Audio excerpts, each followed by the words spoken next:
Howdy, you're watching the Think Brazos podcast. We host conversations with locals, politicians, and policy experts to help families thrive in Brazos County, Texas.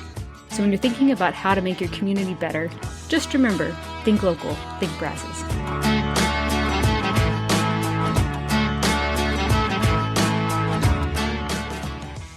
Before we jump in, if you're voting in Brazos County this election, we've put together a free 2026 Brazos Valley candidate guide. It lists every race on the ballot, from federal to local, with a downloadable spreadsheet you can customize and share. Find it at thinkbrazos.org.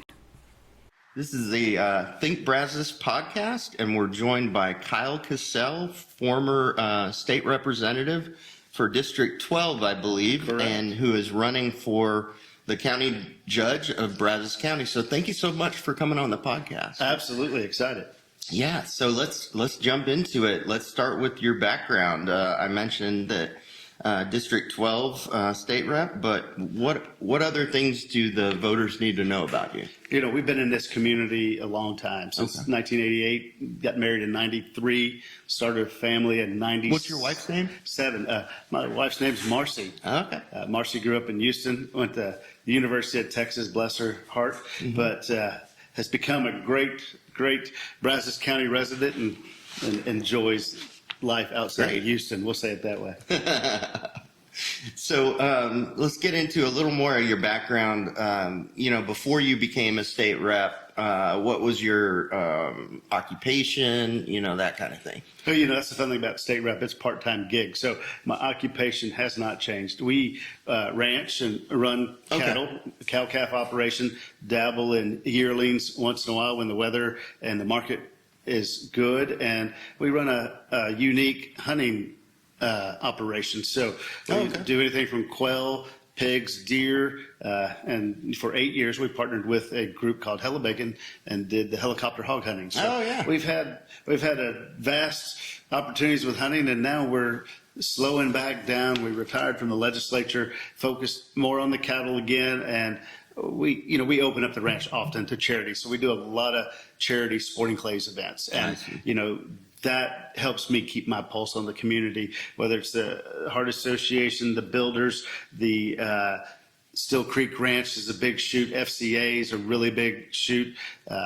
Just working with a lot of good Christian organizations here in town, helping them raise money. The Knights of Columbus has started a big one. And, cool. If somebody calls, we're in, because it's a great way to get people together. Okay. And how many years were you in the state legislature? So I was honored to serve 6 terms, 12 years, but that first election cycle was about a year. So, I feel like I've been in public service for almost 14 years. Wow. And then with my little short stint as county judge, I thought I was retired, but here we are. Yeah, I was going to ask you about that. Going into, you've served as interim county judge, 6 months ago? Is that around? Well, it's been about 2. Well, we've been out of it a month. Right. But I was fortunate enough to be there for 6 months. 6 months. Okay, so 7 months ago you did that, and I was curious about how that came about. Actually, I want to get into some issue stuff, but I was curious how you got that call. Absolutely. I remember vividly Sunday afternoon. I can't remember what Marcy and I were watching. I think we were debating whether we build a fire or not. Okay. And so it had to be a cool evening. And Judge called, and I guess it wasn't a cold evening because it was in July. Now that I can think about it, fire would have been nice just to take my mind off things. Yeah. Judge and Betty called, and I thought it was odd. And Judge started the conversation, and then Betty took over, and lots of tears, lots of love you, lots of prayers, and he asked if I would step in if possible so he could focus on his health. And my wife goes, "Did you say no?" And I said no. I said I'd be happy to. This county means a lot to me and her, and we were glad to be able to be in a position to do it. What was your so those 6 months? What was your service like? Was it enjoyable or difficult, or what was it like? I'm going to go with enjoyable and slightly fun, because county government completely different than state legislative government. Local control and making decisions locally is it's what it's all about. Okay. And, I hit it at the wrong time, coming in and had a budget. The state legislature was in special sessions, and they started talking about the tax rate and what they may or may not do, and it changed numerous times. And I gotta thank Judge Peters, because anybody that didn't understand or have relationships in the legislature, it would have been a difficult time, because setting that tax rate, not knowing what the state was going to do, and we had to set it before the special session was over. And so I was on the phone with senators. Yeah, I bet. I was on the phone with all my House colleagues, even talked to the Speaker of the House for about an hour to see what he thought was going on, and talked to a couple friends in the governor's office. And at the end, we made the right decision. But would we have made those decisions countywide if somebody didn't have those relationships with the legislature? That's interesting. And so, God puts us in places for reasons, and apparently he didn't want me to be retired anymore. Okay. So in terms of what you're running for now, basically county judge for the longer term, and what are some of the main, priorities that you have or you want to implement should you be elected? Absolutely. That's the hard part. I've never done a job for 6 months and then call a timeout for a year. It's interesting. It's really odd looking at it. Yeah. Now, I went in thinking, okay, we're going to be here 2 weeks. We're going to be here 3 weeks. What's the time frame? Right. And the further we went along, I'm thinking, okay, I'm here for the long haul. Started feeling permanent. I thought, like, if I'm fortunate enough to win the election, this is a 5-year term. Yeah. And how are we going to set it up? And so we gradually started getting more involved in all the departments. But, one of the big things that I found out really quick is we have a talented bunch of people that work for the county. Okay. We have a problem competing with A&M, the city of Bryan, the city college station. Sure. So we implemented a compensation package study, which will be out here pretty soon. Competing in terms of For hiring good staff. employment, yes. Yeah. So turnover. I was fortunate, we're going to call it fortunate, that we got there during the budget cycle to learn how that works. One, I had 3 to 4 department heads retire, which they had been there 25, 30 years. It was awesome.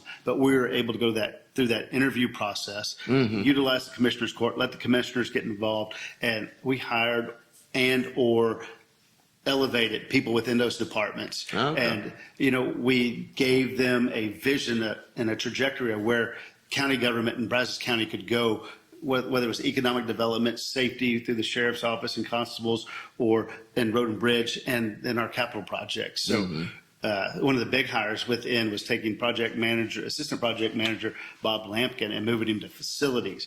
Bob is, I think he and I are classmates. He's either 92 or 91 Texas A&M, but he managed a 3M facility in Atlanta with 4,000 employees. So taking over facilities, moving him from project management to facilities, I mean, we would have done a headhunter search across the country. We would have never found anybody as good as Bob, and he was within our organization. And of course, he was wanting to retire and take it easy. He just wanted to come home to A&M and Brazos County, and we're very fortunate to have him. But That's making awesome. moves like that and moving people through departments, finding skill sets, and giving people the opportunity to excel with the gifts and skill sets that they have acquired through previous jobs or education. And, this job is not political. It's a CEO job. And do you enjoy it? I enjoy it immensely because, finding talent, letting talent prosper and do what they need to do makes the big guy look good. I don't want to look good. I want the county to do good. And if we have people in the county that have a special skill set, let's get them in the right spot so the county, government needs to be transparent and efficient, and we can give the constituents, aka, in my mind, the shareholders, a bigger return on their investment, which they didn't want to invest with their property taxes, but that's at the end of the day, part of it. that's what they did. So how do we save them money and less taxes? But if the tax rate is what the tax rate is, cover M&O, let's make sure they get a bigger return on their dollar. What's in your mind, what are some of the main challenges that are facing Brazos County, whether it's this year or in the coming years? Well, I mean, water's the number one. We're blessed to have the Carrizo Wilcox aquifer and the cities and the university made an incredible play together to shut down outsourcing of our water, working with the groundwater district, our growth. And what I don't think people realize is Brazos County is very unique in that its east and west border are two rivers, the Brazos and the Navasot. And we have a lot of floodplain, a lot of incredible fertile farmland. But from a growth perspective, we have a very small amount of square foot or acres that we can actually build on outside the floodplain. That's a good point. We're at maximum potential. So my vision, being a state rep, representing Washington, Grimes, and Robertson counties, our neighboring, there's opportunity to partner with them for economic development. When we move into economic development, job, workforce, then my mind goes straight to attainable or affordable housing. And so where do we build that? How do we build that when Brazos County land values, they're pretty steep. They are. But Burleson, Washington, Grimes, Robertson, there's opportunity. And these people are already programmed to shop and come here. We provide a lot for the surrounding communities. What about, that's a good point, but then you get into transportation and infrastructure. You've got to have that if people are going to find more affordable housing outside of the county. You've got to have a good infrastructure system. Do you feel that you're the, I guess, candidate to be able to work with TxDOT, to work with, the transportation systems to make that happen? Because without a good roads, that doesn't work. We're in trouble. I mean, we're fortunate to have the Highway 6 project going on. Like I said, we're reevaluating, or when my 6 months there, Road and Bridge Department, what is their purpose? Are they there to build roads, or are we there to maintain roads? Do we do a private-public partnership? I mean, we know TxDOT's going to dictate. We know that there's different specifications for road, whether it's in the city of Bryan, city of College Station, and the county. I think Nantucket is one of my favorite examples. I think there's a road that goes through there that's a TxDOT road, a county road, and a city road. And every day they scratch their head trying to figure it out. We've got to do a better job of building relations and getting our standards for road construction that they look similar. So when we build these roads and maintain them, we can do a better job. But we know we have an issue in this community going east and west. Yeah. And that is at the south part of the county, it's in the heart of the county, and it's at the north part of the county.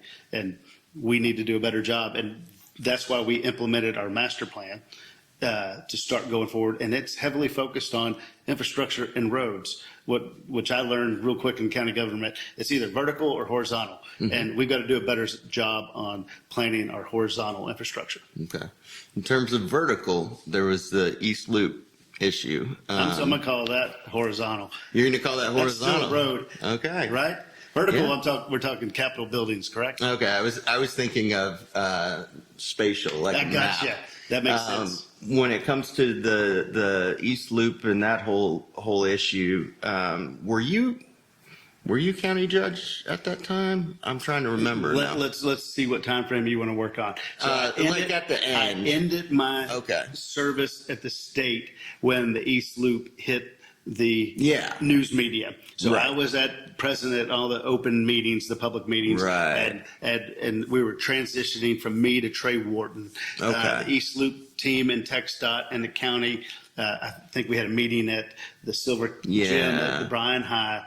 And then I came on the court right about halfway through the engineering releases of possible routes when the big long crayon line started shrinking and we got down to 2 or 3 options. Okay. So whenever, I know it's not totally, I guess, resolved or whatever you call it, but where did you stand on that in terms of, I know there was a lot of opposition outside the city limits, where that potential route could go.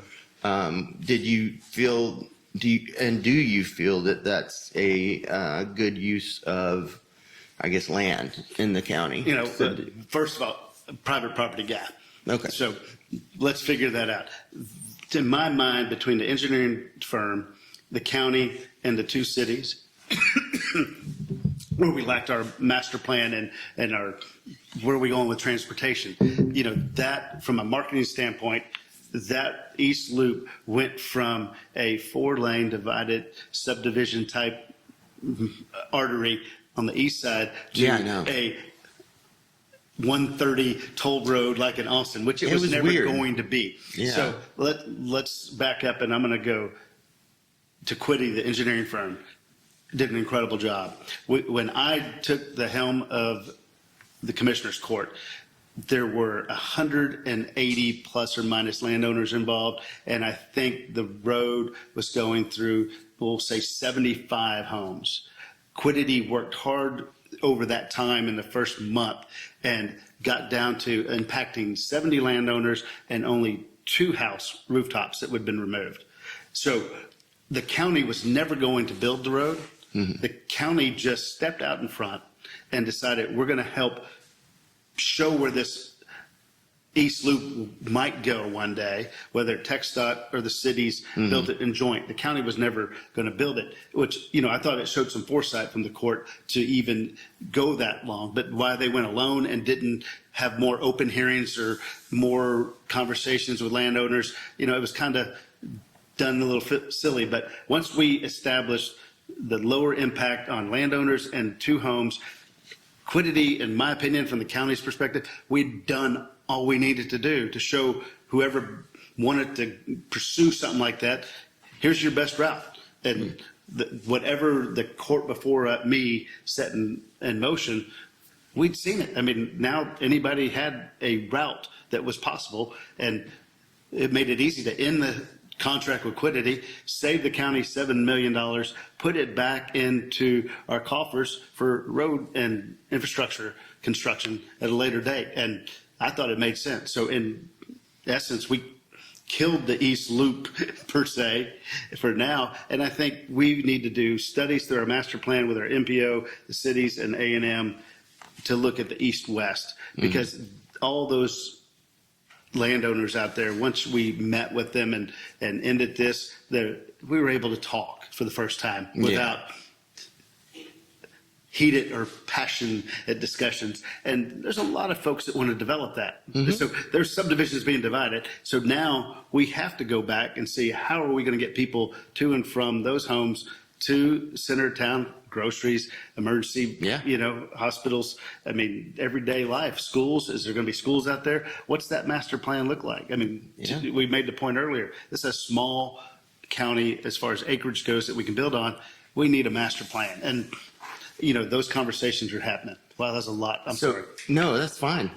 So that it sounds like the question I was going to ask next has been mostly answered, but just to get you on record, in terms of, you mentioned master plan for the county. There are some counties in Texas who are outside of city limits, even looking at something akin to city zoning. That is really shoring up their plans for subdivisions, for roads, for all that is developed outside of city limits, as much as they're allowed to do by the state.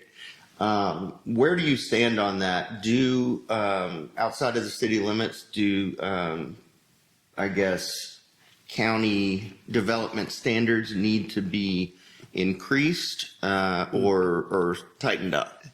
It's a long question. No, and I get where you're going. I'm going to answer it this way. We need to have standards. Okay.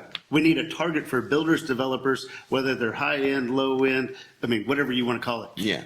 We are currently in the middle of a subdivision guideline regulation study with an engineering firm called Freese Nichols, which will be out in another 30 days. Okay. And then once their guidelines or their suggestions come, we will bring in the 2 cities. We'll have another meeting with developers, realtors, and home builders, and then we will release those, because you have to have a plan. Right now, I'm still fielding phone calls from developers and home builders arguing about building in the county because the target always changes. Yeah. If I'm going to invest significant dollars, whether I'm a home builder, a developer, or even the home buyer, and the poor realtors, how do we sell when we don't know what the road specifications are, what are the subdivision requirements? I mean, what are the setbacks? What are we doing with sprinklers? I mean, there's so much that goes into that. And if you build one way and the next one totally different, and then there's one in precinct 1 that's completely different than everything in the far east side of precinct 2, we need a standardization. And we also need to be cognizant of how close that county development is to the city of Bryan or city of College Station, knowing that they may annex, but with the legislature giving us the opportunity to jump out of the ETJ. I mean, there's so much on the table that there needs to be a set of guidelines, subdivision specs and regulations that developers, builders can look to hit the mark. And the county cannot be haphazard and say, oh, you build it this way, Charles, but I want Fred, he can build it that way, and then it cost you $500,000 and he got it for free. That doesn't work. No. We need a standard operating procedure. Now, here's some of the worry on our part is that I can't remember what county it was, but there are some counties that are going into not just regulating standards of roads, setbacks, things like that, but getting into what some cities have done, and that is regulating the type of house you can build, whether it's a more affordable product or not. You know, you have modular homes, you have things like that. And so I guess that's some of why I was asking the question, is to ask whether you feel that the county needs to go to that level, you know, because some people need a home that's a modular home. Absolutely. You know, some people need a home that's more affordable, and out in the county, you know, you have a lot of rural, you know, subdivisions where they put those products, you know? Correct. But you and I would agree that attainable or affordable housing, I want that family, if they're going to spend their hard-earned dollars, I want that house to appreciate. Sure. And so we actually have a builder in town. I don't know if you've seen the ground force buildings. I have. It's very cool. I mean, it is a concrete slab, 6-inch, almost R22 or R44 walls. You're talking about buying a home that's affordable, that's transportable, that appreciates in value. I mean, that's where we need to head. And I think the manufactured housing world is paying attention. And, Yeah. you know, I'm looking forward to that. And plus, they're going to look like something you're going to be proud of. And Sure. that changes everybody's world. Yeah. From you go home and you're proud. You want to be proud of your home. And But you where need to be live. able to afford it. Yeah, and you got to be able to afford it. And building the way that these homes are built with less labor, I mean, it's everybody gets on the cost of building a house, whether it's X number of square foot or not. In today's world, it's land prices. And what do the city, the county, and the state require? How many homes per acre? I mean, that debate is really where I think attainable housing comes down to. But if you build them a house that's not going to last, what do we really have? At the land costs today, we've got to find and build affordable housing that's going to appreciate and people are going to be proud of. Okay. So going forward, we've talked about some of the, I guess, challenges that Brazos County is facing.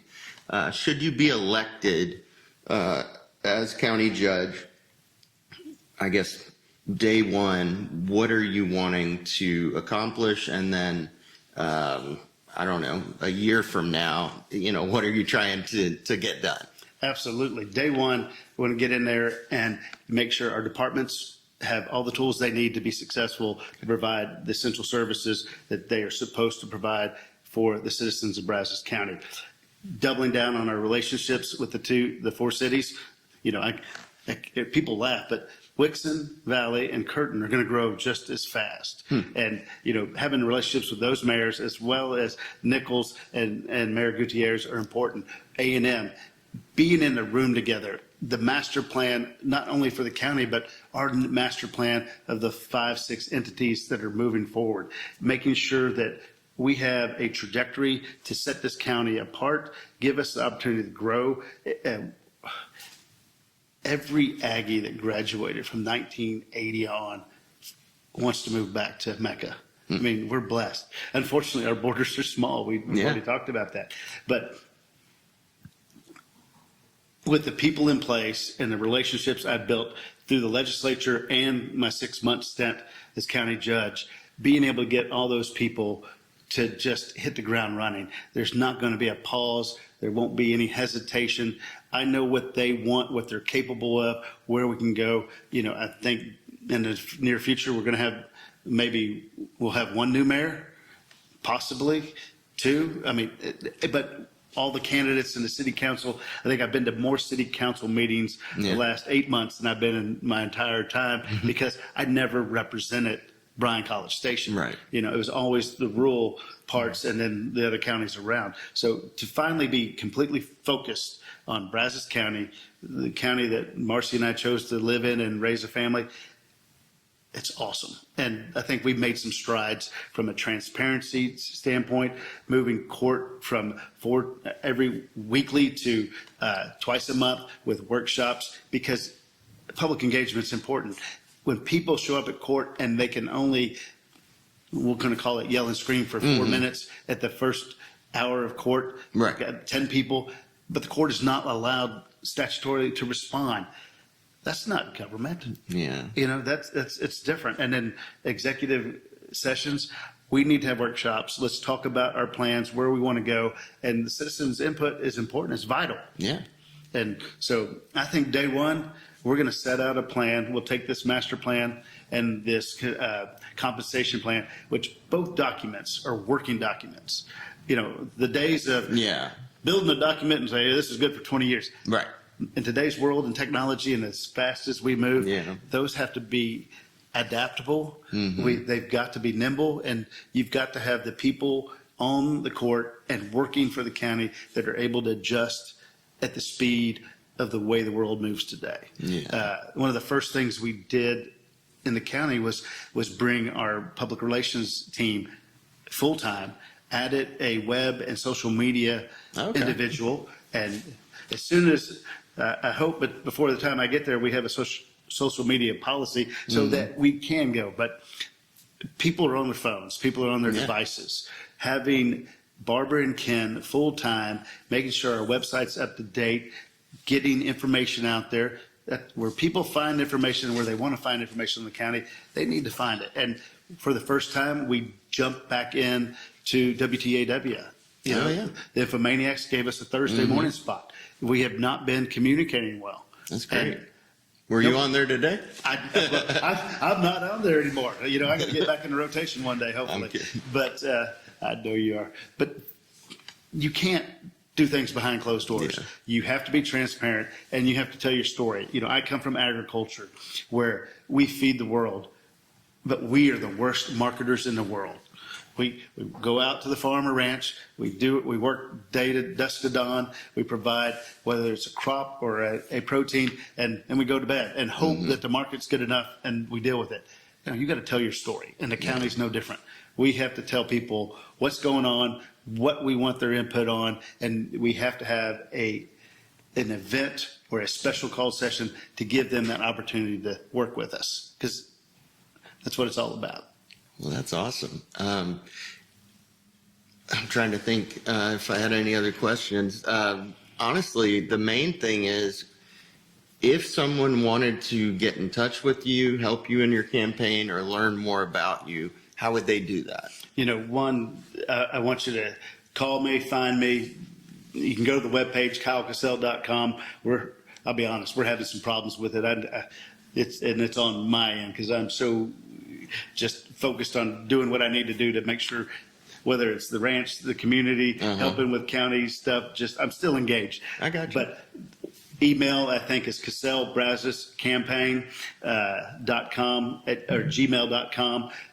For those of you who have my cell phone, call me. And I'm available to meet. I look forward to this opportunity. You asked me the question, am I having fun? And it was fun. But it's fun because being effective, being transparent, and making local government efficient, which I've heard for 15 years. That's what people want. Right. You can deliver that on a local governmental level. Okay. And it's rewarding. That's awesome. Well, it's been fun to talk to you today. This has been Kyle Kacal running for County Judge, Brazos County. Really appreciate you coming on the podcast. Charles, thank you. Glad to be here. Yeah. Appreciate the opportunity.